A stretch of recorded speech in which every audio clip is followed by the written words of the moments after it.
Ladies and gentlemen, we are about 5 minutes away from the State of the City address beginning here in the Garden Room. Those of you hearing a voice from above in the Transportation Expo, if you're here for the State of the City as well, please head on over and find a seat. We'll be happy to have you, starting in 5 minutes. Thank you.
Ladies and gentlemen, welcome to the State of the City 2022 Activity and Optimism.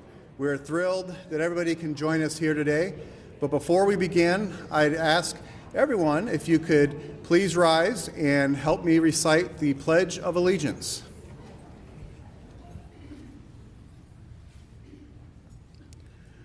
Ready? Begin.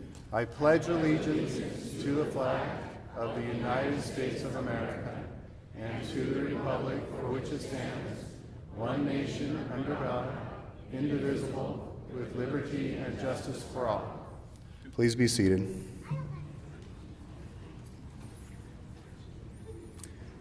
This is a great turnout. Thanks everybody for coming. It's my honor to introduce our guest speaker today, Mayor Randall. She was elected to the City Council in 2014, was re-elected in 2018, and then in January of 2021, after John Pike left to accept a job with the state of Utah, Mayor Randall was appointed as mayor, and she was elected as mayor in the fall. And we are delighted to have her. Please give a warm welcome to Mayor Randall.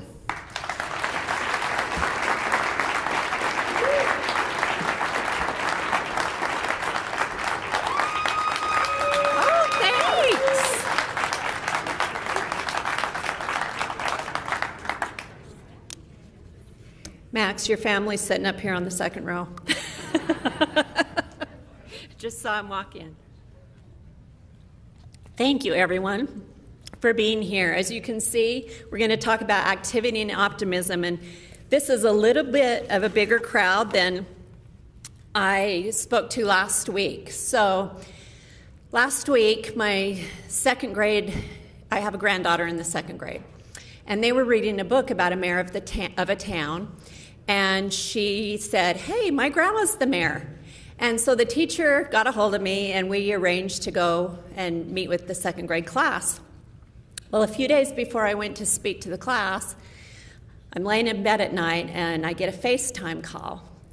And it's my granddaughter, and she said, "Grandma, we had to watch 2 videos on you today in school, and it was so embarrassing."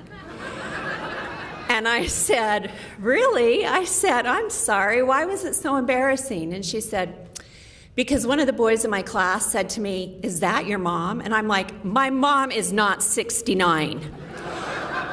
And I said, "Darling, neither is your grandma." But if you want to talk about activity and optimism, just go visit a second grade class any day of the week, because they are full of it. Bless our teachers. But they were a fun crowd. So I'm hoping today we can have about as much fun as we did then. I hope this is on, David. Did you turn this on? That's good. Okay. So it's been 2 years and 3 days since our last State of the City, and a lot has changed then. Nobody could have ever predicted a global pandemic on the scale that we had. And as a city, we were extremely nervous, along with every other city in the nation. And we couldn't also predict that a global pandemic would want everyone to move to Utah, and especially our little piece of heaven. And so with difficult things comes opportunities, and we've tried to embrace the challenges and come out stronger and better, and with optimism to embrace all these challenges that we're finding with growth. Right now, I'd like to take a moment and introduce our elected officials, and if they're here, I'd like them to stand. Councilman Jimmy Hughes. He is also our Mayor Pro Tem. We have Councilman Greg MacArthur. I think just the woman showed up today. We have Councilmember Danielle Larkin. Councilmember Natalie Larson. And Councilmember Michele Tanner. We have a great council, and I'm happy to be able to work with these individuals and try and accomplish a lot for the city. I also saw our commissioners come in. Commissioner Almquist, if you guys want to stand, Commissioner Snow, and Commissioner Iverson. And we're grateful for our relationship with them, and also Mayor Rick Rosenberg I saw come in, and Mayor Chris Hart. So thank you for being here.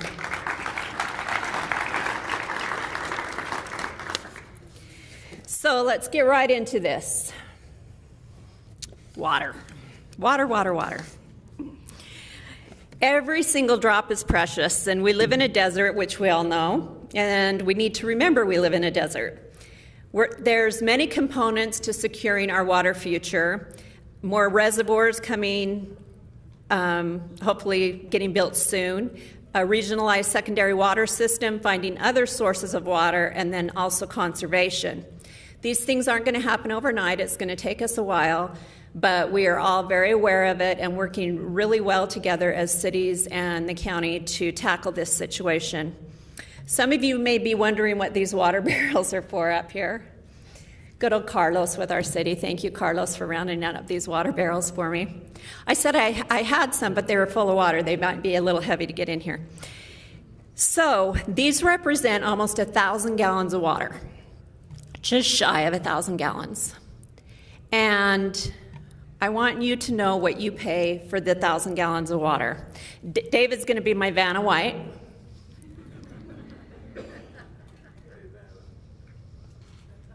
$1.10. I stopped at the Maverick on my way here and I bought this bottle of water and it cost me $1.84. So when you think about it, you're getting water for real cheap. Now we have different tiers of water, and when we get to our highest tier of water, which is if you're using over 45,000 gallons of water in your home, then you're paying $3.65 per 1,000 gallons. That's still really cheap. And we need to start treating our water like liquid gold. Some of us do, some of us don't. And if we don't start getting real serious about conservation, then we're going to have to raise our rates to help people conserve. And we don't really want to do that. So we're hoping that you'll conserve. Our region right now is in a moderate drought. A year ago, we were in the dark red categories. And hopefully we'll get some more moisture the next couple of months. Given the drought severity, we as a city implemented significant water-saving measures last year. When we compare summer water use from June 1st to September 30th of 2020, and then compare it to the same time period in 2021, we used 8.2% less water, even though we added 1,900 water connections. And that is all due to you. So congratulations for taking this seriously, and we truly appreciate your efforts here.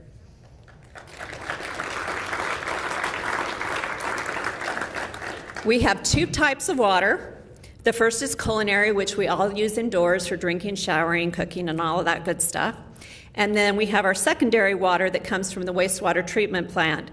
So anything from our homes and businesses that go down to the sewer, it's retreated. And then we use that on our parks, our golf courses, some of our schools, in our medians, and in some of our newer developments. Our parks department, we have to give them a huge shout out. So they cut watering last summer to 3 days a week in the hottest part of the summer. And in July and August, they saved 64 million gallons of water by doing that. And they're currently in the process right now of removing 10 acres of turf around parks and city buildings where it's just turf that gets mowed. It's not turf that gets used. Our golf division has saved approximately 88 million gallons of water in 2021. And we will continue to pursue water savings whenever we can, and we'll continue to work with the Water Conservancy District to come up with plans to help get us some more water here. I skipped. Hang on. See, a man would do this better because they game. Am I right? They can do a controller and talk at the same time. So, last summer we implemented the alert system for energy. And we never once were without power during the summer, and we had some of the hottest days on record, a few of the days during the summer. So we put this out so that people would know on a red day, bump your thermometer up a couple of degrees, maybe leave your blinds shut, don't do your laundry that day, just try and conserve. And it really worked, and we'll be implementing that again this year to help people see what day we are so that we don't have any power outages. Because there's nothing worse than not having power in the summer, especially in August. Let's move on to public safety. So this is something near and dear to my heart. So both my sons and a son-in-law are first responders. We have police officer, firefighter, and paramedic. So in our family, we have public safety pretty much covered. And public safety has always been a priority of mine, and it will always continue to be a priority. We've made significant investments in public safety to meet our growing city's needs. Over the past 4 years, we've increased our full-time fire department personnel by 70%, and our full-time police department personnel by 30%. And we have done this with existing resources and haven't raised taxes to do this. We want our community to remain safe. Despite the increases to our public safety personnel levels, we will still need more police officers and firefighters, and we are committed to adding these positions. So in part to help with recruiting officers, because for some reason in this day and age, you don't have a lot of people that want to be police officers, which is kind of sad. The police department teamed up with a local media company to do a recruiting video, and I'm going to show it at this time.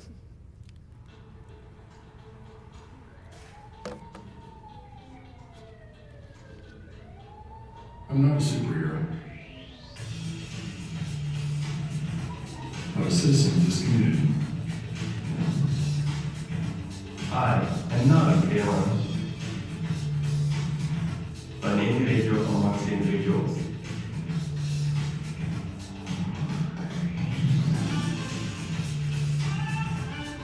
I possess unique training and abilities to better serve my community.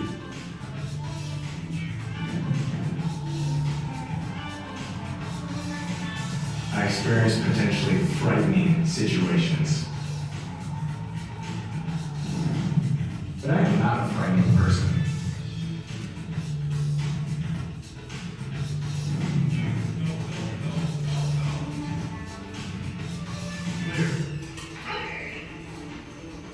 I strive to do the right thing for the right reason at the right time.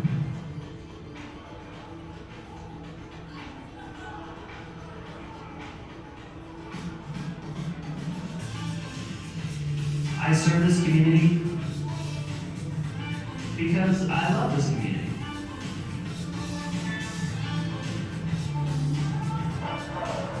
And whatever the world says, when the call comes through, I will be there.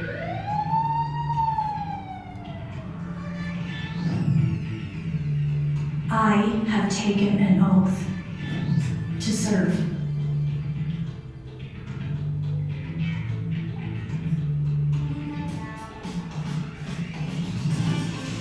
I am SGPD. I am SGPD. I am SGPD. I am SGPD. I am SGPD. I am SGPD.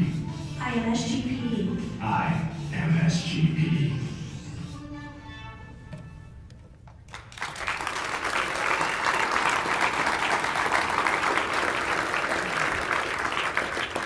We love our police officers and our firefighters, and anybody who would join our team is joining one of the best. And some of our officers are part of the Washington County Drug Task Force, and they were recently named the 2021 Outstanding Task Force of the Year for the Rocky Mountain region. And this is a very prestigious award. It recognizes them in their efforts keeping drugs off of our streets. So congratulations to them for that award. And you will also notice, go ahead and give them a round of applause, yes.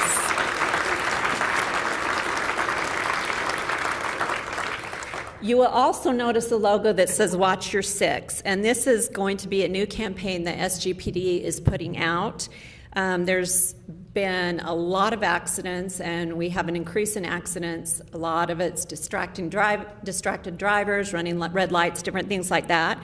So looking out for this campaign that will start soon, Watch Your Six, to try and help us all with our driving habits and keeping us safer. Let's move on to fire. So this has been a long time coming. We are finally going to open Station 9. It's located on Commerce Drive in Little Valley, and we're actually ahead of schedule on this. I don't want to jinx it, but we are. We're hoping it opens in May, and once this fire station is open, it'll be able to cover Little Valley and free up the stations right now that are going to our southeast side of our city. And so we're really excited about that. We're also going to be moving our main fire station, Station 1, which is currently located on 1000 East. It is so hard for our fire engines to get in and out of that location as the traffic backs up there. So we bought property at 85 South 400 East. Some of you may know this property as the Flood Street Chapel. Now you're going to see the chapel come down. The only thing about that is the Church of Jesus Christ of Latter-day Saints, that was the caveat to purchasing the property. Whoever bought the property had to take the chapel down because of some structural issues. And even though it's an iconic chapel, it will be coming down, and that's where our main station, Station 1, will be located. And the design is underway on that, and we hope to begin construction on that one in the fall. And then we're currently purchasing about 3 acres of property in Desert Canyons for Station 10. And then this will cover our south block of town and also free up more of our fire stations to help the other parts of town. So we've got a lot going on in our fire department. And our dispatch center. So we moved our dispatch center. If anyone was ever familiar with our dispatch center, it was kind of in a dark, dark cave. No light. I don't know how they did it and worked there, but in last March we opened the new 911 center at the City Commons building, and our dispatch center takes all the 911 calls throughout the county. And so they stay extremely busy. So we built this with growth in mind, and it's light and it's got windows, and I think they're really enjoying having not to work in a cave any longer. So we were really happy to get that completed. I need to mention, so we're missing a few department heads today due to sickness. One of them is our city manager, and he was going to tag team this presentation with me, but he has COVID, and he said I could tell you that. I asked, so I'm not breaking any HIPAA law. And we have several others out in the city, but one thing about our city staff, our executive staff, I couldn't ask for better people to work with every day. And our city employees, they are the ones out there doing the heavy lifting. They are the ones that you owe for this city being as beautiful as it is and everybody wanting to live here. And I know a lot of them are here today, and please give all of them a round of applause.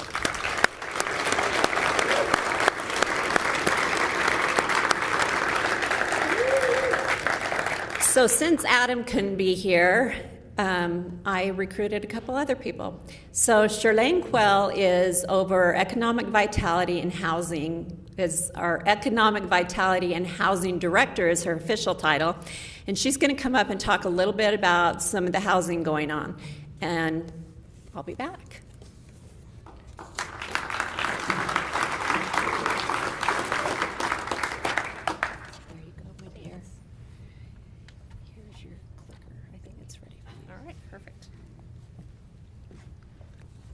Thanks, Mayor.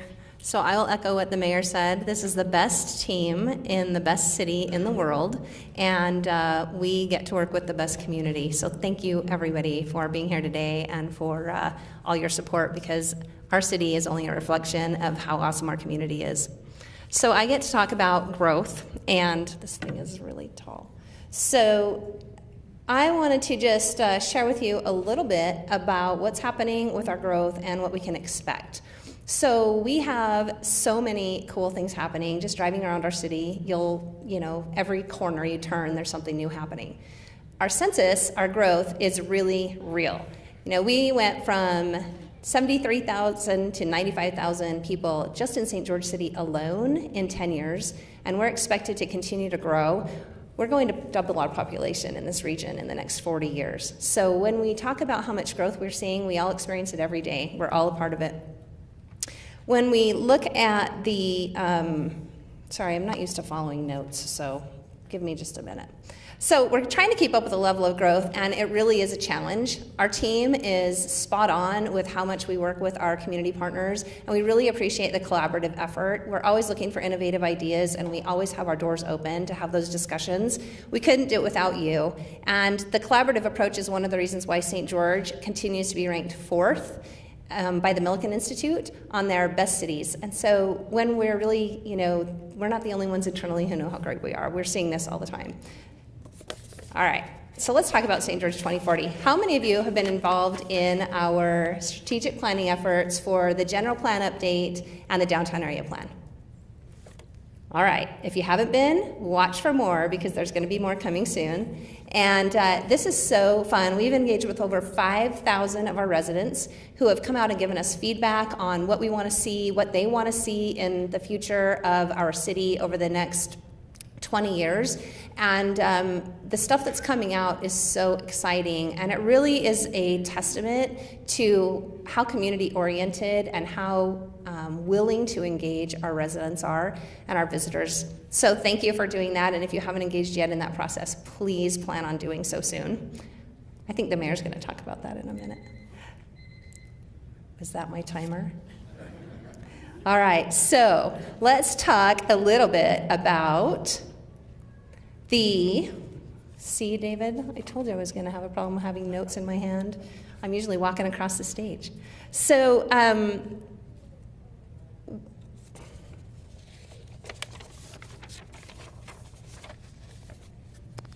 I take this out?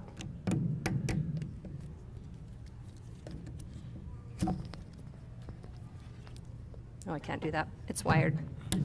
All right. So, I'm going to hold it. So let's talk just a little bit about housing. The mayor mentioned housing, and housing is really a challenge in our community. How many of you feel like you're impacted by housing in one way or another, in your family, your friends, the kids down the street? Yeah, we're all affected by our attainable housing and the challenges we see. So when we talk about attainable housing in our community, one of the cool things that we do here is we really collaborate when it comes to housing. The Housing Action Coalition is a group of community stakeholders. We have realtors, we have financial institutions. All of our municipalities are participating, our builders, our developers, SUBA, and we're all coming together to see how we can help fill our attainable housing gap. So we have tons of housing available for our higher income earners. We definitely have a gap in that moderate and low income area. And so the more we can work together to challenge those norms and to bring our tools together, the better we're going to be. We have some working groups going on right now that are trying to tackle issues from, employer resource pooling to community land trusts to our realtors coming in and saying, how can we help be a part of this solution? And so if you haven't engaged in the attainable housing conversation yet, please do reach out to me or to any of the people that are on the HAC committee, and we can help you engage in that conversation. Two of the groups I really wanted to just note today for all of the work that they're really putting into our deeply affordable housing, which is a really special niche, our Switch Point and the Dove Center. They're working tirelessly to help the most vulnerable in our community have a safe and stable place to live, and that makes all of us better. So when we look at housing and how the cool stuff that we get to do too here, I just want to mention for a minute Desert Color and DeVario and Desert Canyons and the different projects that are going on around our city. These are all helping to bring more inventory into our community, which is really important as we tackle our housing challenges. And some of the things that we're seeing, we'll use Desert Color as an example, are really important because when we talk about needing mixed income and mixed generational, multi-generational neighborhoods, those are smart planning tools. They're also the things that we're learning from our general plan and downtown area plan work that our community really wants. And so as we take those best practices and we intermix them and weave them in with what our community desires, we know that we're on the right track. And so that's why these collaborations are so important and so meaningful. Those elements, as long as we make sure that we are mixing those smart growth elements with what our community desires and what's important, then we're going to continue to move forward and help manage our growth in the right way. So economic vitality is a main focus for our city, and of course we don't drive it all alone. Again, it's a community effort, and Tech Ridge is one of those examples of a strategic initiative, a public-private partnership to bring economic stability and vitality to our city and our region well into the future. And if you don't know about Tech Ridge yet, you can go to techridge.com and learn a little bit more. I'm always happy to talk about it as well. But this really is a partnership with the city and Tech Ridge LLC to bring high-paying, high-tech jobs, to really focus on our innovation and our research economy, and to sustain our growth, all that growth we saw earlier on with the census, to really sustain that and help us thrive well into the future. We know that we have a great diverse economy already. One of the areas that we do still need to work on as a community is bringing in those higher paying jobs and then retaining those workers. Housing is a component of that as well, of course. And so Tech Ridge is helping us do that. It's a 180-acre development. One of the really cool things about it is there's going to be a 5K perimeter trail all the way around that beautiful mesa, so we can all go up there and enjoy it. It's going to have 1 million square feet of office, which we desperately need, hotels, retail, and housing. It's an urban environment up there on the mesa, and it's going to be a very unique and exciting opportunity for our region to explore and get to sort of experience personally. Expect, though, a lot of tourists, I will say, because I think everybody's going to be really curious about it. So the last thing I wanted to say is with Tech Ridge, the other piece I love about it personally, and I think that the reason the city is so invested in this, we've been working on it for the last 6 years, is that it is an example of how we all work together when we set our sights on something. And when we look at the long-term benefit of having our local startup companies and our local entrepreneurs and innovators be able to start companies and grow them here, that is something that we're all engaged in. Dixie Tech, Dixie State, Atwood Innovation Plaza, our local companies, Vasion and Zonos and Intergalactic, they are all focusing on how do we, build and grow our companies here, and they're invested in the Tech Ridge vision as well. So it's not something just for St. George City, it really is for the whole region, and we're really excited to be able to see where it goes from here. And now I have the pleasure of welcoming Cameron Cutler, our Public Works Director, to the stage to talk about much more exciting things like transportation.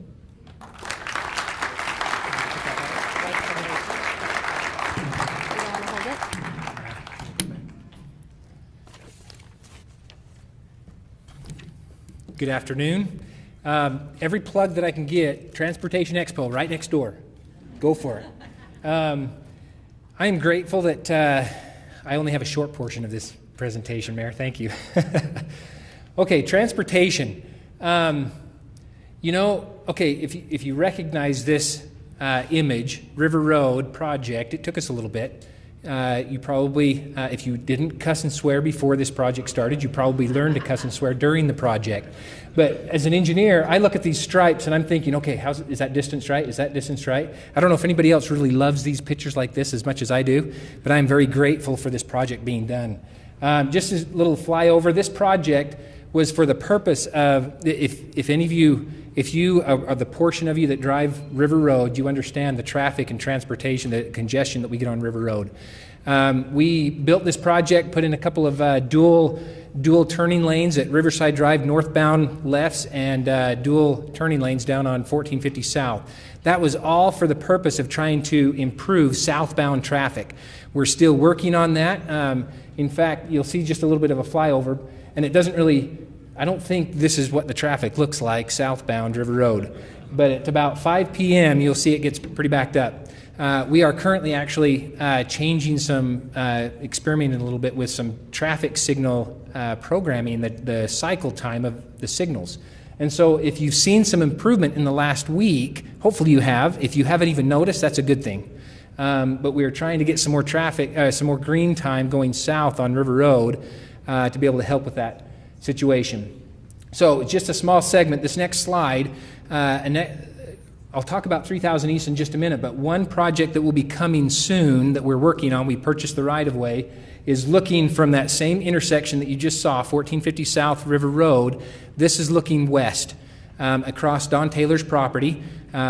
He was willing to negotiate and allow the city to purchase some property through his field for a new alignment. This new alignment, you can see it right here. You've got 1450 South at River Road on the right side of the screen, and over by the Dixie Center, we're just off the screen to the left. This alignment, eventually, if we can get it there, hopefully within the next, few years. People are always asking me time frames, and I don't ever want to tell them 2 years, 3 years, 4 years, because I'm always off. And so I'm hoping within the next 2 to 5 years, we'll get this roadway going. We do have some hurdles to jump with environmental and everything like that, but there is, I don't know if there's a pointer on it. I don't know if do I dare point? Oh, right there. Okay, so there will be a bridge over the Virgin River right here. This will help take a lot of the congestion off of River Road so that you can move east-west. It will tie into, as you go 1450 south to the east through Washington, eventually ties into Southern Parkway. You can also tie into I-15 at this location and then continue on Dixie Drive up to Sunset. Okay, did everybody get their pictures? This is important stuff. Okay. This next image, if you're not familiar with the east part of St. George, right on the border of Washington and St. George, we've got 3000 East. It is open today, folks. It's at least, okay, the north part of it is open today. Now this footage, we've got another drone footage, this video you can see at the City of St. George Engineering booth in the Transportation Expo. A little bit longer footage, but this one will show you just a small section. This is heading north. Oops. Okay, this one will. This is heading north past the new temple site, and it will turn and go out into the field a little bit. You'll see in just a minute this big trench, this big ditch that's being built. It's putting an 8-foot pipe in the ground. That is quite we celebrate the roadway, we celebrate the traffic capacity, but this drainage project is actually more costly than the road project. We still have to do some more of the drainage project going to the south, but you'll see this is quite the project. I have another picture of one of the construction engineers. He's standing up in this pipe and has his hands on both sides all around this pipe. This is how big this pipe is. But it's been a good project. It's moving. You will see this continuing south of the new temple site until we get all of this roadway and drainage done. So you'll see that in the coming year. Council has approved some funds this year for these projects, and then next year we'll try and get some more funds and continue it, finish it up. This drone is almost done. You can see the size of that thing. We still have to install the drain pipe going north until it meets up with the drainage that goes along or east-west along Lynn's right there at Mall Drive. I think that's about it with the footage. Okay. Lastly, airport. The airport has been working on their master plan. It's a 20 to 30-year outlook. Because the growth that we've seen in St. George, we have hit a new record with our enplanements. We call them enplanements. When passengers buy tickets and then leave, we count those, report those to the FAA. last year, even through the pandemic, through COVID, it was the largest year that we've ever had. And to give you an example, I think it was Rich is probably here, 130,000-ish employments. That's only leaving. In the past, we've been somewhere around 50,000, 60,000. We grew to 70, 80, 90,000. A few years back, we just barely crossed 100,000. 130,000 employments last year. We understand that we've got to grow the airport terminal a little bit. With this master plan, you look at the whole area, around the airport, the runway, the taxis, the developable area, and most importantly, the terminal. I know that if you've taken a flight out of St. George, you know that it gets kind of packed in there during the busy hours of the day. We will. This plan looks at what they need to do to be able to expand that terminal for the future growth. And so I'm grateful that plan is coming and will be completed soon so that we can continue to receive our FAA funds to keep the airport running. Lastly, another plug. Transportation Expo right next door. We'll be here until 7. Mayor?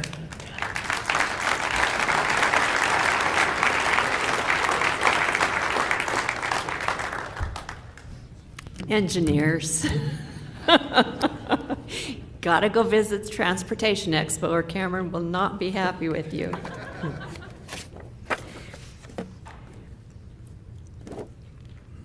So sometimes does it feel like life goes by in a blur? I mean, it seems like the older I get, the quicker time just flies by.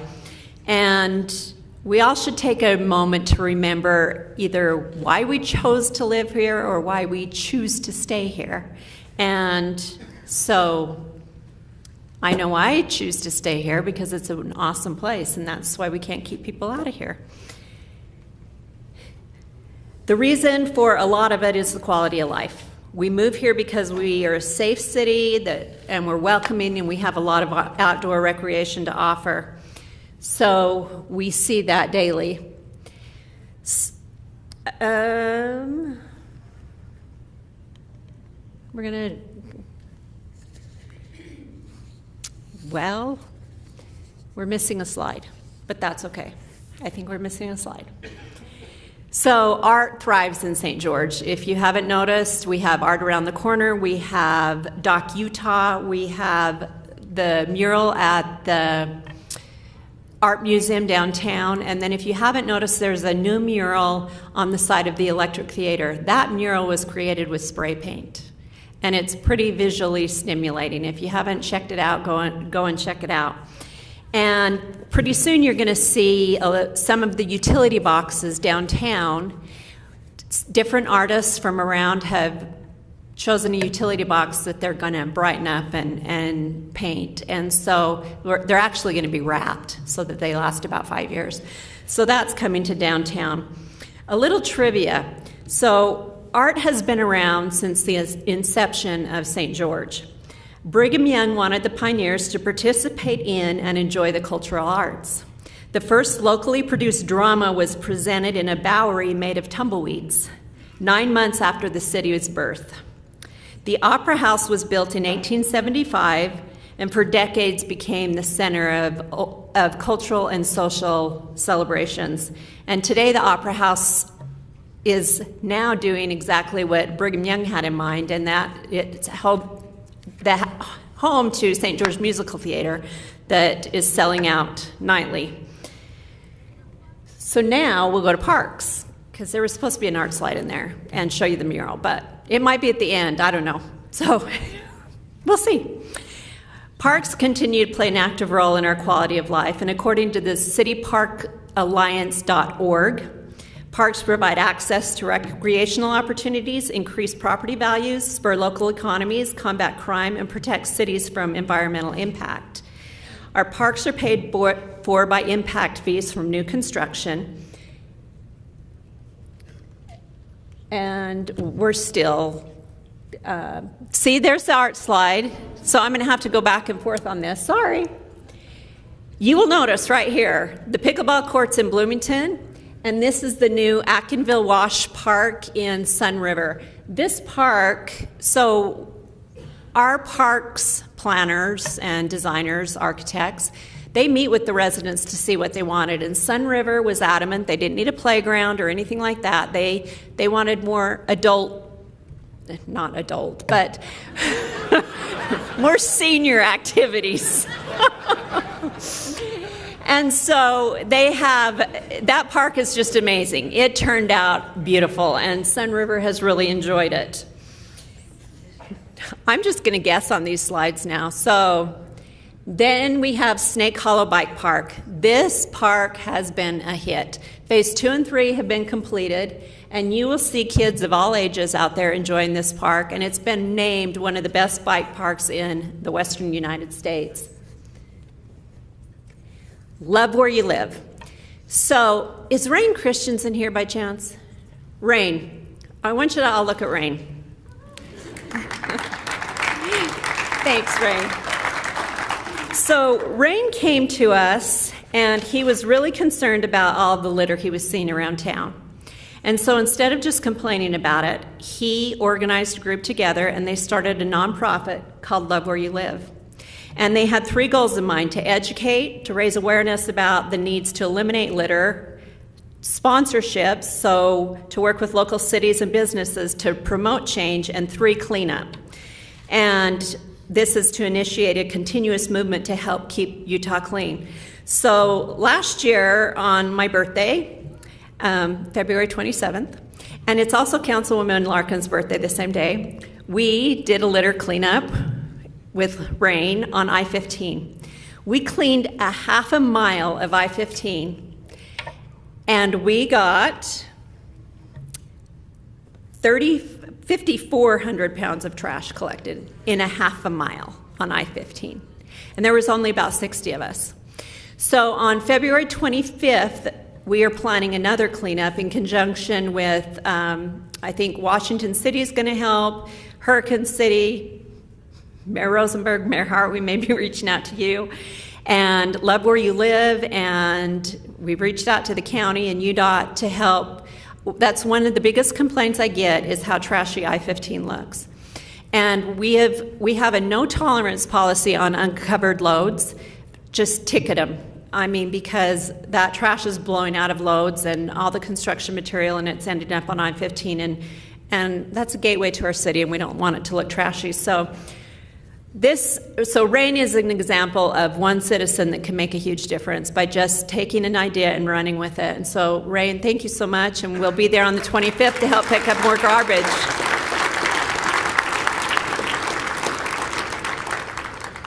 So we have a lot of events in St. George, a plethora of events, as you know, and one of the largest is the Ironman World Championship. So this will be the first time the World Championship has left Kona in 44 years. And of all the places in the world they could have they chose St. George. Last year we hosted the 70.3 World Championship, and we'll get to do that one again in October. So we'll be having 2 Ironmans this year. Last year, before the 70.3 race, I went to lunch with the executives for Ironman. And it had come down when they were trying to choose cities. It came down between St. George and Chattanooga, Tennessee. And I asked them why they chose St. George. And they said it was because of the people. They said the volunteerism spirit here in St. George is like nothing they've ever seen. And so with all of the volunteers and your help, we're hoping to put on a couple of great Ironman events that will welcome the world to our city. And we have a short video on the upcoming World Championship, I think.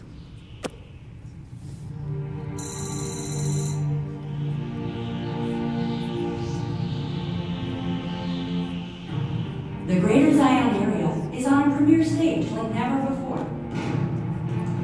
The 2021 Ironman 70.3 World Championship was the largest, most globally recognized event to ever happen here. 3,500 athletes and 11,000 visitors brought more than $18 million in economic impact. With repercussions of the pandemic still impacting travel and events around the globe, Ironman asked us to consider hosting 2 additional World Championships. The first was the 2022 Ironman 70.3 World Championship that was scheduled to be held in New Zealand. Then, during the September event, they asked if we'd host the Ironman World Championship. It's the longest running, most iconic endurance event in the world, and we will be the first destination outside of Hawaii to host it. Leaders say the Ironman World Championship will be the most globally significant event to take place in Utah since the 2002 Winter Olympics. Over a span of 13 months, Greater Zion will host 3 World Championship events that will bring $80 to $100 million in economic impact. We realize how fortunate we are to have built such a strong and trusted relationship with our friends in Greater Zion. The communities here have proven time and time again that this is a world-class venue where champions have and will continue to rise to the challenge. World champion! The reason we've been able to capitalize on the Ironman brand is simple. We live in the land of endurance. This is a place where water, wind, and time relentlessly press on, and our people do the same. No matter what the circumstances, we look to the horizon and find a way to succeed. The land of endurance is calling. Rise to it.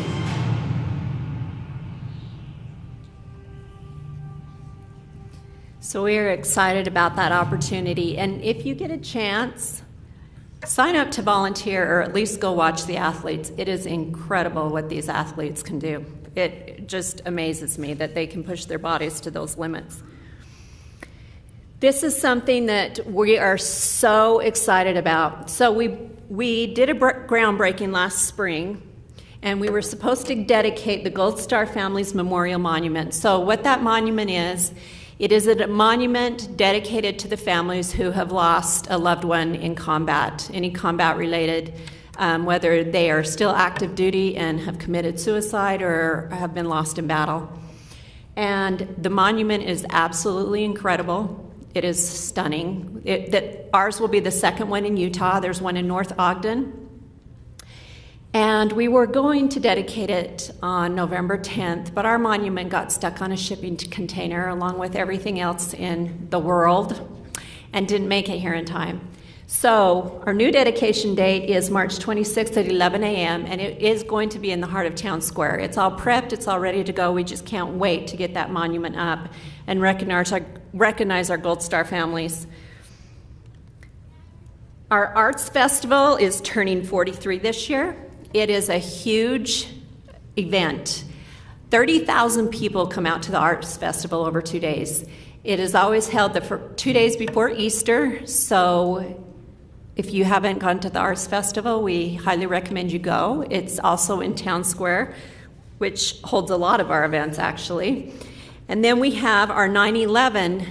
The last 2 years, we've held a 9/11 commemoration in Town Square on 9/11, and we are going to continue to do this in the future to not only honor our first responders that we currently have, but those that we lost during 9/11. And it's a great event, a great worthwhile family event to come and visit.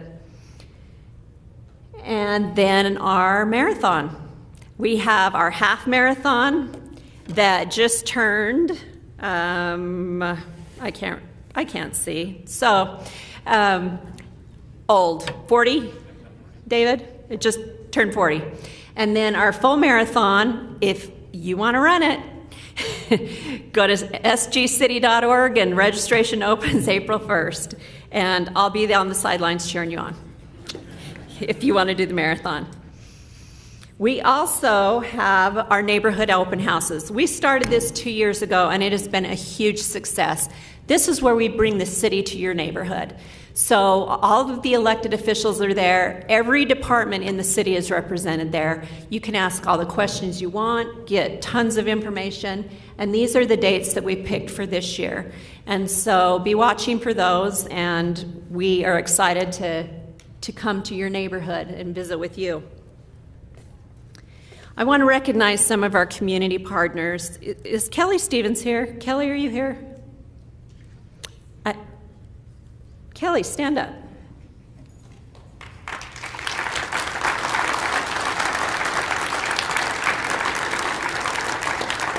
So Kelly has been the Dixie Tech president for 10 years, and she is retiring after 30 years in technical education. And she has done great things with Dixie Tech. Dixie Tech has been one of such a great asset to our community and the students that attend there. In fact, we were invited to a presentation, Charlene and I, last week with one of their students who had created a tiny house kind of subdivision, which knocked me off my feet. I mean, so Kelly, we're going to miss you being president there. Thank you for all your years of hard work. We really appreciate it. And again, let's give Kelly a round of applause.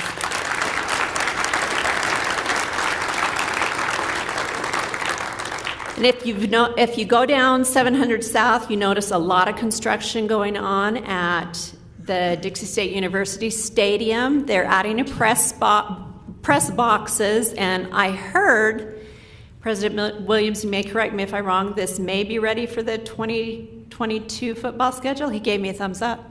So hopefully that part of the stadium will be done, and we look forward to that. Then we have this beautiful building, our county administration building. Now, it's needed.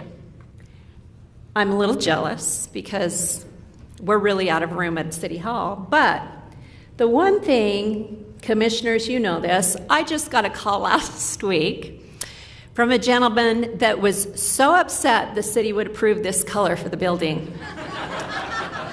Now, had I been thinking and on my feet, I would have told him, I agree and I will make them fix it. I could have scored some brownie points, but I wasn't that quick, dang it. This won't be the color, but it will be a beautiful building when it's done. And well overdue if you've been in the old county building. So there's a lot of ways to get a hold of us. We have a website, sgcity.org. You can pay your utility bills on there. You can register for races. You can see what's going on in the city. My cell phone's on there. If you want to contact me, 6329... I was just going to give out my husband's. I should have done that, huh? 435-632-9116. And I'm happy to answer phone calls and get feedback from the public. And then if you don't follow us on social media, you need to. We put out a lot of announcements there, breaking news announcements, and then things coming up on Facebook, Instagram, and Twitter. So we would encourage you to do that. And we did miss a couple slides in here, David, but that's okay. People like shorter meetings than not. So we'll do okay. So the tagline for St. George is the brighter side. And I think we all feel living in St. George that it's a special place to live. And we want everybody to feel like they live in the brighter side of our community. And we are the brighter side because of each and every one of you. We couldn't do what we do without the great residents that we have in our community. We couldn't host the events we do without the great residents in our community. And I want you to know that. I am so grateful to be the mayor of this city at this time. Even though we have a lot of challenges ahead of us, we have a great staff and a great city employees that are helping with these challenges. And we will come out of it with optimism and always activity and always on the brighter side. So thank you so much for being here today. If you want to make Cameron's day, head over that way before you leave and check out the expo. And thank you again for being here.